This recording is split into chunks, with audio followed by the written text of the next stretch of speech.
దేశంలో ఉండే అన్ని రాజధానుల్లో వెంకటేశ్వర స్వామి దేవాలయం కట్టాలనేది ఒక నిర్ణయం, ఒక సంకల్పం చేశాం. దాని ప్రకారం అందరికీ విజ్ఞప్తి చేస్తున్నా. అక్కడ ముఖ్యమంత్రి కూడా రాస్తాం. వాళ్ళు కానీ ముందుకు వస్తే వెంకటేశ్వర స్వామి దేవాలయం భారతదేశంలో ఉండే అన్ని రాష్ట్ర రాజధానుల్లో కట్టాలనేది ఒక ఆలోచన.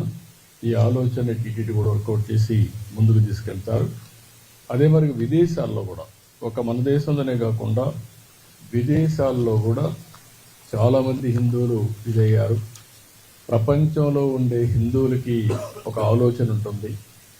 కలియుగ దేవుడు వెంకటేశ్వర స్వామి, ప్రతి ఒక్కరూ ఒకసారి కానీ ఎక్కువ సార్లు కానీ ఇక్కడికి వచ్చి దర్శనం చేసుకోవాలనేది ఒక సంకల్పం. రెండో సంకల్పం, ఎక్కడికక్కడ టెంపుల్స్ ఉంటే ఆ టెంపుల్లో పూజలు చేసుకుంటూ వాళ్ళు ముందుకు పోయే పరిస్థితి వస్తుంది. వెంకటేశ్వర స్వామి ఎక్కడుంటాడో అక్కడ ఆరోగ్యం బాగుంటుంది, మనుషులకి స్ట్రెస్ ఉండదు. ఒకసారి ఆయన తలుచుకొని భారం ఆయన మీద వేసి పనులు చేస్తే ఇంకేలాంటి ఇబ్బందులు లేవు. అలాంటి కార్యక్రమానికి కూడా శ్రీకారం చుడతాం.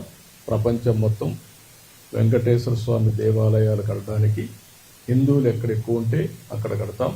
దానివల్ల అక్కడ ఉండే వాళ్ళు కూడా అందుబాటులోకి వస్తాయని చెప్పి కూడా నేను మీకు తెలియజేస్తున్నా.